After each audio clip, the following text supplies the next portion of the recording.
ఈ రోజు నేను ఒకటే మిమ్మల్ని అందరినీ కోరుతున్నా. నిన్న మొన్న నేను ఒక మాట అన్నాను. విపరీతంగా ఇష్టానుసారంగా మాట్లాడితే ఇతను ఒక బచ్చా అన్నాను. ఇతను బచ్చా కాదు, నేనే పొరపాటు పడ్డాను. నేను బచ్చా అన్నాను కానీ ఆయన కూడా బాధపడుతున్నాడు. నువ్వు బచ్చా కాదు, నువ్వు బందిపోటువే. ఈ రాష్ట్రాన్ని దోచుకోవడానికి వచ్చినటువంటి బందిపోటుని మరొకసారి మీ అందరికీ విజ్ఞప్తి చేస్తున్నా. ఏం తమ్ముళ్ళు, వాళ్ళ నాన్న ముఖ్యమంత్రిగా ఉంటే 1,00,000 కోట్ల రూపాయలు దోచేశాడా లేదా అని అడుగుతున్నా. 43,000 కోట్ల రూపాయల అవినీతి జరిగిందని సాక్ష్యాలతో ఈడీ గాని సిబిఐ కేసు పెట్టారా లేదని మిమ్మల్ని అడుగుతున్నా. ఇంకో పక్కన ముఖ్యమంత్రి అయిన తర్వాత ఇసుక, ఒకప్పుడు లారీ ఇసుక ఎంత తమ్ముళ్ళు? 5,000. ఇప్పుడు ఎంత తమ్ముళ్ళు? ఒకప్పుడు లారీ ఇసుక 5,000, ఇప్పుడు లారీ ఇసుక 50,000. ఎవడికి పోతా ఉంది 45,000 మిమ్మల్ని అడుగుతున్నా. ఇది పెద్ద కుంభకోణం అవునా కాదా అని మిమ్మల్ని అడుగుతున్నా. ఇంకో పక్క మద్యంలో పెద్ద కుంభకోణం. రాష్ట్రంలో ఉండే వ్యవస్థలన్నీ నాశనం చేసి జననాసుడి బచ్చా అనేసరికి ఆయన తెగ బాధపడిపోయే పరిస్థితికి వచ్చాడు. ఇది కాకుండా నేను ఒకటే మీ అందరికి విజ్ఞప్తి చేస్తున్నాను. ఈ రాష్ట్రాన్ని కాపాడుకోవాలి.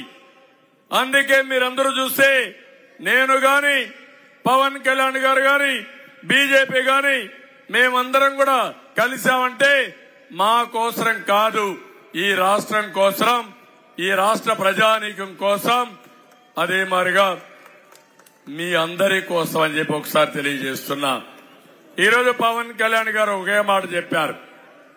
మొదటి నుంచి 3-4 సంవత్సరాల నుంచి వైఎస్ఆర్ కాంగ్రెస్ పార్టీ వ్యతిరేక ఓటు చీలడానికి వీల్లేదని మొట్టమొదటిసారి చెప్పిన వ్యక్తి పవన్ కళ్యాణ్ గారు అని చెప్పి నేను మీకు తెలియజేస్తున్నా. ఈ రాష్ట్రం మీద అభిమానంతో 2014లో పోటీ చేయకుండా ఎన్డీఏకి సహకరించిన వ్యక్తి పవన్ కళ్యాణ్ గారు అని చెప్పి నేను మీకు తెలియజేస్తున్నా. అలాంటి వ్యక్తి ఈరోజు ముందుకొచ్చి పొత్తు పెట్టుకోవాలనుకున్నప్పుడు ఒకరు గొప్ప ఒకరు తక్కువ కాకుండా అందరం కలిసి త్యాగాలు చేశాం. 40 ఏళ్ల అనుభవం ఉండే తెలుగుదేశం పార్టీ 8 సీట్లు వదిలి 31 అసెంబ్లీ సీట్లు, 8 పార్లమెంట్లు వదిలిపెట్టి మేము పోటీ చేశాం. ఇంకో పక్క జనసేన ఒక బలం ఉన్నా వాళ్లు కూడా 21 అసెంబ్లీ, 2 పార్లమెంటుకు పరిమితమయ్యారు. జాతీయ స్థాయిలో ఉండే బీజేపీ 6 పార్లమెంట్లు తీసుకుని 10 అసెంబ్లీ సీట్లకు పరిమితమయ్యే పరిస్థితికి వచ్చారు. మా అందరి కలయిక మా కోసరం కాదు, రాజకీయ పార్టీల కోసరం కాదు, పదవుల కోసరం కాదు.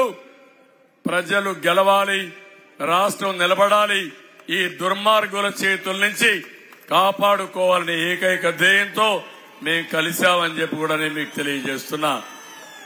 నేను ఒకటే మిమ్మల్ని అందరినీ కోరుతున్నా. ఇక్కడ ఉత్తరాంధ్ర ప్రజానీకం యువత ఉంది.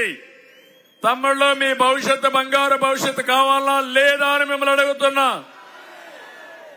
అందుకే ఉత్తరాంధ్ర అంటే నాకు ఒక నమ్మకం. పిల్లలు బాగా కష్టపడతారు. ఆర్మీలో కూడా ఎక్కువ మంది పిల్లలు ఉద్యోగాలు చేస్తారంటే అది ఉత్తరాంధ్ర పిల్లలే ఆర్మీకి పోతున్నారు. దేశాన్ని కాపాడంలో ముందుండేది ఉత్తరాంధ్ర అని చెప్పి నేను మీకు తెలియజేస్తున్నా. ఇదే కాకుండా టీచర్ పోస్టులు వస్తే డిఎస్సికి ప్రిపేర్ అవుతారు. కానిస్టేబుల్ పోస్టులు వస్తే కానిస్టేబుల్ పరీక్షలకు ప్రిపేర్ అవుతారు. గ్రూప్ 1కు ప్రిపేర్ అవుతారు, గ్రూప్ 2కు ప్రిపేర్ అవుతారు. ఈ విధంగా ఎప్పటికప్పుడు మీరు పెద్ద ఎత్తున ట్రైనింగ్ తీసుకొని ముందుకు పోతున్నారు. నేను అడుగుతున్నా ఈ రోజు మీ అందరినీ, తమ్ముళ్ళు 5 సంవత్సరాల్లో డిఎస్సి పెట్టాడా అని అడుగుతున్నా. జాబ్ క్యాలెండర్ పెట్టాడా అని మిమ్మల్ని అడుగుతున్నా. ఒక్కరికి ఉద్యోగం వచ్చిందా అని అడుగుతున్నా. పెట్టుబడులు వచ్చాయా అని అడుగుతున్నా. మీ పిల్లలకు భవిష్యత్తు ఉంటుందా అని అడుగుతున్నా. అందుకే నేను హామీ ఇస్తున్నా, యోగాళం కింద మొదటి సంతకం డిఎస్సి పైన, మెగా డిఎస్సి పైనే పెడతాను. రెండోది, ఎప్పటికప్పుడు ఉద్యోగాల నోటిఫికేషన్ ఇస్తాం. తెలుగుదేశం పార్టీ హయాంలో ఎక్కడికక్కడ నోటిఫికేషన్లు ఇచ్చి 5 సంవత్సరాలు 2 సార్లు ఇచ్చాం, 14 సంవత్సరాలు 8 సార్లు ఇచ్చాం. తెలుగుదేశం పార్టీ హయాంలో 11 సార్లు ఇచ్చి ఇప్పుడు పనిచేసే టీచర్లు 75% తెలుగుదేశం ప్రభుత్వం నియమించిన టీచర్లే ఉన్నారని చెప్పి కూడా నేను మీకు తెలియజేస్తున్నా. అందుకే మీ అందరికీ ఒకటే విజ్ఞప్తి చేస్తున్నాను, స్కూలుకు రంగులు కొడితే నాణ్యత పెరగదు. కావాల్సింది పిల్లల్ని బాగా చదివించే టీచర్లని నియమించాలి, నాణ్యమైన ఎడ్యుకేషన్ ఇవ్వాలి.